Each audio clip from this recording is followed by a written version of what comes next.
पिछले 48 घंटों के अंदर दो अलग अलग जगह पर कश्मीर डिवीजन में इनकाउंटर्स होते हैं और इन दो इनकाउंटर्स के अंदर हमारे सिक्योरिटी फोर्सेस को बड़ी कामयाबी हासिल होती है। इस कामयाबी के तहत 6 आतंकियों को न्यूट्रलाइज किया जाता है जो कि लोकल्स होते हैं। कुछ इनिशियल रिपोर्ट्स की मानेंगे तो कहा जा रहा था ये फॉरेन मिलिटेंट्स हो सकते हैं, लेकिन जब इनकी आइडेंटिफिकेशन हुई तो सभी जो है वो आसपास के इलाकों से ही पाए गए, यानी कि जहां पर एनकाउंटर हो रहा था वहां के आसपास के ही वो लोकल्स बताए जा रहे हैं। अब एक बड़ी अपडेट सामने ये आ रही है कि इन आतंकियों से कुछ बड़े पैमाने पर असला बारूद बरामद किया गया है। आर्म्स एंड एम्यूनिशंस जो है वो बरामद की गई हैं, जिसकी तस्वीर की आप मेरे साथ लगी हुई देख सकते हैं। ये वो तस्वीरें हैं जो कि ऑफिशियली जो है वो आईजी कश्मीर द्वारा सामने लाई गई है। एक प्रेस कॉन्फ्रेंस में उन्होंने बताया है कि 48 आवर्स के अंदर दो अलग अलग जगह पर, पहले शोपियान में एनकाउंटर होता है एक दिन,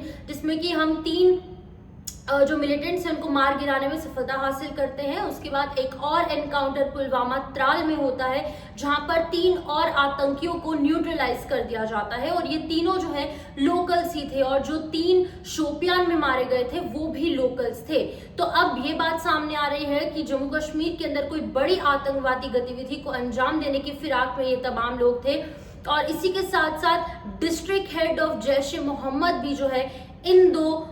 जो यहाँ पर इनकाउंटर्स हुए हैं उसमें मार गिराया गया है। तो बड़ी सफलता यहाँ पर हासिल हुई है। अब इस असले बारूद की फोटोज को देखकर हम ये अंदाजा लगा सकते हैं कि बहुत बड़ी आतंकवादी गतिविधि, बहुत बड़ी आतंकवादी घटना को अंजाम देने के लिए ये सभी जो है वो फिराक में थे, क्योंकि भारी मात्रा में इनसे हैंड ग्रेनेड्स मिले हैं, असला बारूद मिला है। उसी के साथ साथ आर्म्स एंड एम्यूनिशंस जो है वो रिकवर किए गए हैं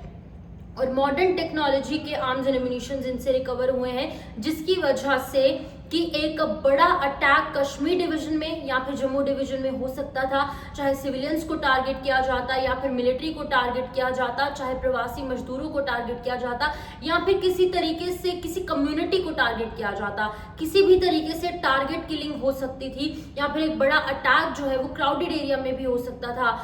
आर्मी के कॉन्वॉय पर भी अटैक हो सकता था। लेकिन इन तमाम अटैक्स पर, ऐसी नापाक हरकतों पर फुल स्टॉप लगाया है हमारे सिक्योरिटी फोर्सेस ने, जहां पर एक तरफ नेशनल इंटरनेशनल लेवल पर ऑपरेशन सिंदूर चल रहा है, वहीं दूसरी तरफ हमारे सिक्योरिटी फोर्सेस कश्मीर के अंदर कुछ एंटी नेशनलिस्ट एक्टिविटीज कर रहे लोग जो इन्वॉल्व हैं, कश्मीर नहीं पूरे जम्मू कश्मीर के अंदर, उन लोगों को जड़ से खत्म करने की कोशिश कर रहे हैं। और अब 48 घंटों के अंदर 2 अलग अलग जगह इनकाउंटर्स होते हैं, 6 न्यूट्रलाइज किए जाते हैं मिलिटेंट्स जो कि लोकल्स थे और उनके